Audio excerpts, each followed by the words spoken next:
Hello and welcome to the shop. Today I'm going to be turning one of these. I call them giraffe blanks because it kind of looks like a giraffe pattern. I'm not sure if that's the name that the creator actually calls them or not, but I got these from Creative Woodworks. That is Karen and Darryl May's business, and they also make the Crayola looking blanks. So check them out. I will put contact information in the comments below. Once I turn this kit, I'll be mating it to a Sierra pin kit. I've got the blank chucked up, and I want to give you a quick peek at it. I think it's always easier to see a blank when it's on the lathe than, when I'm just holding it up in front of the camera. This is sort of a maroon color. It's really pretty. It's got like some sparkle in it, it looks like. They had these, and I could not tell you how many colors. It was insane. You probably saw the video where I showed their table, and I couldn't tell you how many colors they had on the table. I think really it's limited only by their imagination. I will be using a set of Geist turn between center bushings. I like these bushings because they are about this long, so you get a lot of the bushing inside of the blank. They obviously don't touch one another, but they probably come to about here, which gives you a nice support while turning.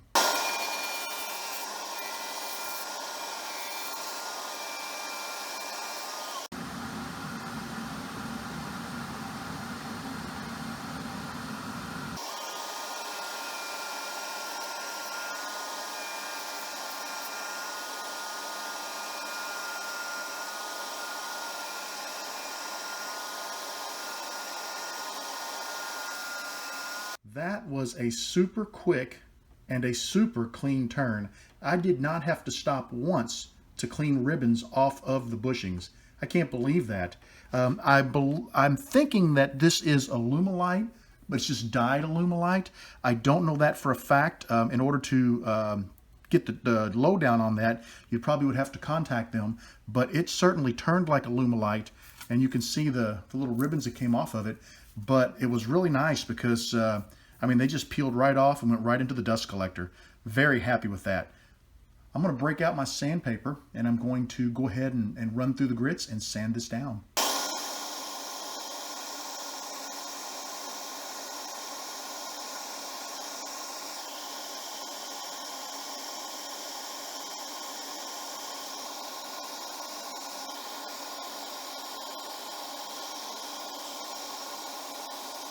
The blank sanded out really nicely. It's got a great fit at the bushings. There's some scratches on it, but the micro mesh will clean that right up. While we micro mesh, let's talk a little bit about ink pens.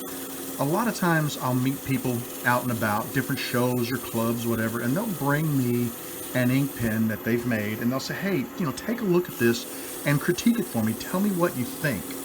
And I'll tell you guys, the first thing I look for, absolutely the first thing, is the fit at the nib and the cap. I look for how close that fit is. I want it to be so close that you run your finger across it and you cannot feel anything. They feel like they're one. The second thing I'll do is I'll run my fingers up and down the blank and feel for tool marks. If I feel tool marks, that's something that I don't want to feel because your fingers are very sensitive. They feel that, it's going to be uncomfortable to write with. Beyond that, I take a nice look at the kit and make sure the nib and the cap, as they press it together, there was no damage done, because some of these pin presses have aluminum rams and they will actually damage your pin kit. So I look for that. That's the kind of thing that a customer may not see, but it's the kind of thing that if you're building something and putting it out there, you want it to be perfect. And then finally, I look at the finish. And I like to use CA on pens, but CA is not the only finish out there. There are a lot of good finishes. I see guys using friction polish. I've seen guys use beeswax. And what I want to see is a nice, just a consistent finish. I don't want to see dry spots or blotchiness. I just want to see smooth from end to end. If you use CA glue and you're not careful, you can get little globby areas. And I kind of watch for that kind of stuff. But those are really about the four main things that I like to look for when I take a look at a pen. So, if you think about that, after you make a pen, or if you look at somebody else's pen, just start thinking about fit, tool marks, your kit to make sure it's not damaged, and then finally, the finish. Those are the four things that key me into a pen. And sometimes I see pens and I'm like, man, This is like 10 times better than anything I can do, because there are guys out there that just have the finish figured out. I just thought I would share that with you. I'm about 3 pads in. I'm going to shut the camera off and I'm going to finish these micro mesh pads, and we'll come back and take a look at this blank in a few minutes. Just finished the micro mesh. Looks incredible. The scratches are gone. I'm going to apply some Renaissance wax.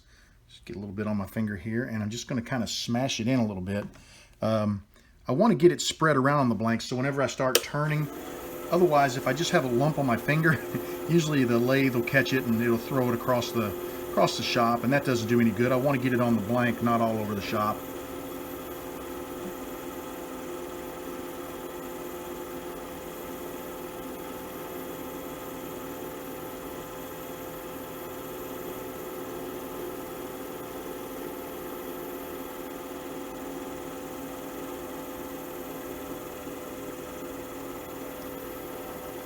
And that blank is ready for the buffing wheels.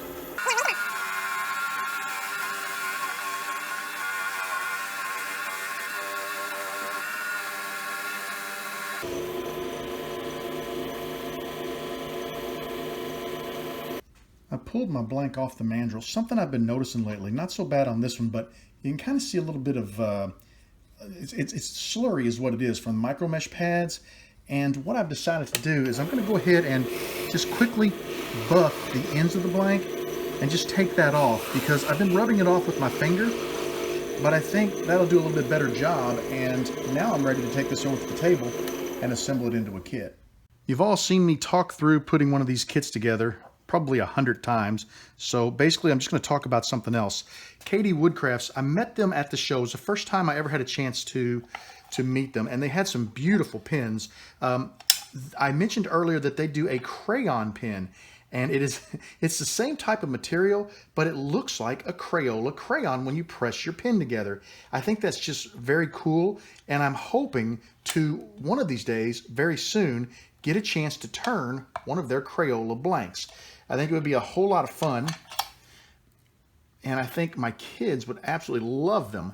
It'd be something really kind of novel and cool that they could take to school and use, and I think their friends would even get a kick out of them. Just making sure I line everything up. I really wanted it to go right down the center of that design.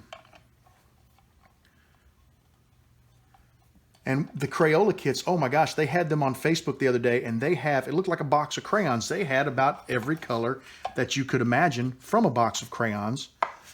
Take a close look at that. That's really a beautiful blank. So if you guys have any interest at all in those Crayola blanks, check them out on Facebook. Look up KD Creative Woodworks. They have a ton of their blanks out there, and they're constantly posting pictures in the Mid-Ohio Valley Pin Turners Gathering group. So they've always got something really cool to show. And this, speaking of cool, is a super cool pin. Take a look at that. That is just so awesome. I don't know why I'm so attracted to that pattern, but I really think that giraffe pattern is beautiful. I wished I would have got one that had a dark, and I didn't see one there. Maybe they make one, but instead of white, it'd be better to have like a dark brown and then kind of a yellow color in there, so it did resemble more of a giraffe. I think that would be the only thing that would make this pin better, because it is absolutely incredible. That blank is beautiful. I really hope you enjoyed this video. I had an incredible time turning this blank. I don't know what it is about it, but it just makes me smile. I really do like this blank. I think it's super cool, and it does have some, I don't know if that's diamond dust or very fine glitter. It's hard to see on the video, but it really is beautiful when the light hits it. I'd like to thank you for joining me in the shop tonight. I want you to know that you are always welcome in my shop. Come back and see me again real soon, and have a wonderful evening.